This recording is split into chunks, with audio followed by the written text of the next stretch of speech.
Olha, eu queria começar pensando que nós tivemos um domingo de festa, né?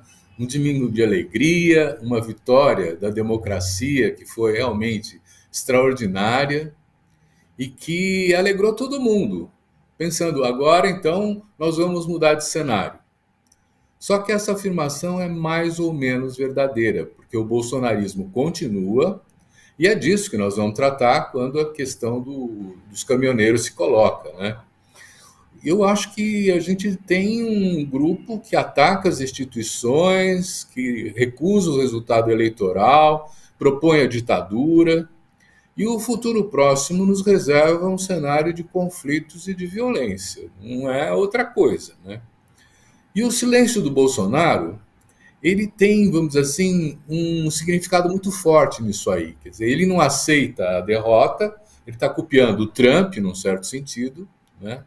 E quando ele faz isso, ele estimula que esse núcleo mais radical bolsonarista vá para as ruas e vá bloquear as estradas. O que, aliás, já estava sendo combinado mesmo antes da primeira votação, do primeiro turno. Quer dizer, caso houvesse a derrota do Bolsonaro, os bolsonaristas iam bloquear as estradas e se concentrar em frente aos quartéis nas cidades, né? Então é uma coisa de que tem uma orquestração, tem uma organização. É impressionante porque as associações dos caminhoneiros autônomos não assumem esse bloqueio, está dizendo que é contra, né? E o que a gente está vendo é um lockout. Você sabe o que é um lockout? É uma ação de greve dos empresários de transporte. Quer dizer, esses caminhoneiros que estão bloqueando as estradas, de uma maneira muito articulada em todos os estados, na verdade, eles têm os empresários de transporte bolsonaristas, né, na frente e mobilizando as suas empresas. Você pode ver que nesses bloqueios não tem muita gente, não. Quer dizer, não é uma ação massiva. Né? Quando você vê na marginal aqui do Rio Pinheiros, em São Paulo, uma manifestação bolsonarista pedindo a volta da ditadura, ou esses bloqueios nas estradas, né? Os grupos sociais são pequenos, né? Os caminhões é que travam tudo, né? E eu acho que dá para fazer uma relação. Se você me permite, eu acho que temos que fazer uma costura para trás também, né? O Costura para começo, trás em que sentido, Kátia Bava? lembrando o seguinte, quando a Dilma Rousseff estava disputando com o Aécio Neves, né? E o Aécio já tinha montado o palanque em Belo Horizonte para comemorar a vitória, e ele perdeu. Ele começou a falar: nós precisamos recontar os votos, nós não vamos aceitar essa derrota. Né? E aí que começa a se gestar o golpe de 2016, né? Onde a Dilma é deposta com argumentos que hoje nós verificamos que não tem a mínima pertinência. Né? E isso foi o que permitiu que o Bolsonaro na verdade, criasse as condições, com a prisão do Lula também, arbitrária. Então, nós estamos tendo de novo a violação da Constituição, né? Que ele se elegeu. Né? E é uma aliança de um conservadorismo tradicional brasileiro com esse grupo fascista miliciano que vai se conformando e tendo à sua frente o próprio presidente Bolsonaro. Né?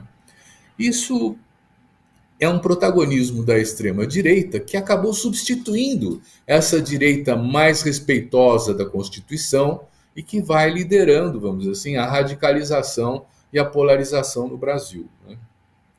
Bom, há umas questões aí que eu acho que vale a pena lembrar, porque eu estou me referindo a esse processo de extensão, vamos dizer assim, dessa extrema-direita, mas quando o Bolsonaro se elege, ele vai ocupando, ele vai infiltrando os bolsonaristas, essa extrema-direita, nas instituições.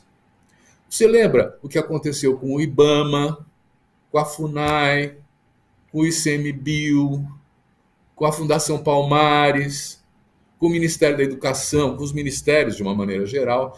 São pessoas que não têm a mínima competência e o compromisso com a missão dessas instituições, uma missão democrática, de respeito de direitos, de regulação do que pode e o que não pode, e vão sendo colocados à frente dessas instituições pessoas extremamente radicalizadas, sem qualquer formação, sem qualquer capacidade de enfrentar os desafios brasileiros. É o caso do Ministério da Saúde, que teve centenas de milhares de mortos que não precisavam ter passado por isso, suas famílias, essas mortes todas, porque o aparelhamento do Ministério da Saúde impediu que ele exercesse a sua função. Aí eu fui ver o que acontecia com a Polícia Rodoviária Federal, né? A Polícia Rodoviária Federal foi uma dessas instituições aparelhadas pelo bolsonarismo. Esse presidente, o Silvinei Vasquez, né, ele foi indicado diretor-geral da Polícia Rodoviária Federal, ele foi indicado pelo Flávio Bolsonaro. Esse é o primeiro lance. Isso foi em abril de 2021. Né? Em novembro de 2021, o Silvinei ele condecora o Bolsonaro em nome de toda a Polícia Rodoviária Federal, prestando uma homenagem a ele.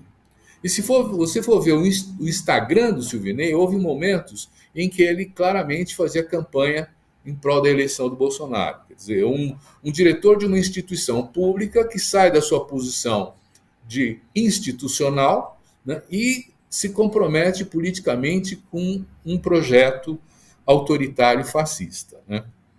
Bom, ele começou a fazer os seus desastres em outubro de 2021, quando a Polícia Rodoviária Federal faz uma chacina de 26 pessoas que estavam sendo acusadas de preparar um assalto a um banco.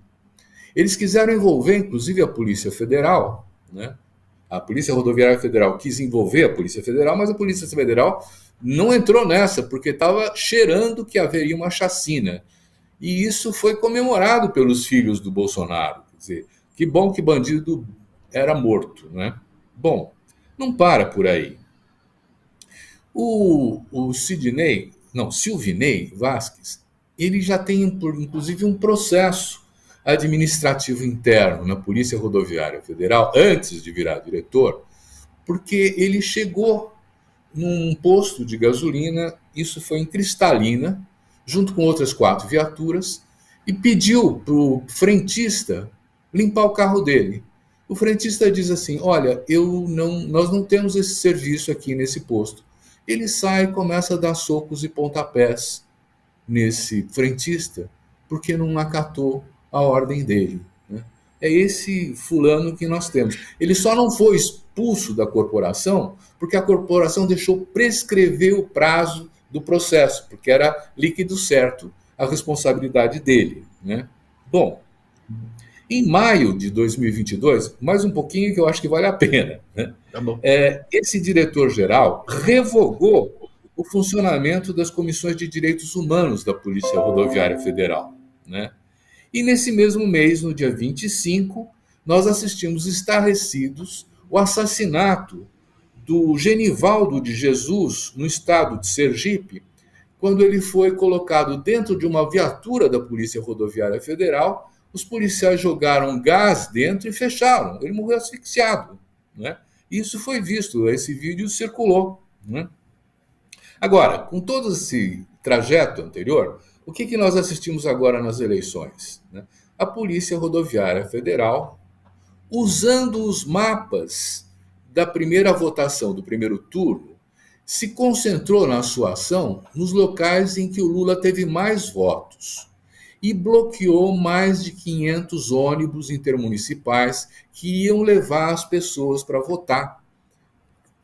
Isso faz parte do crime eleitoral de que o Silvinei deve ser responsabilizado. Né?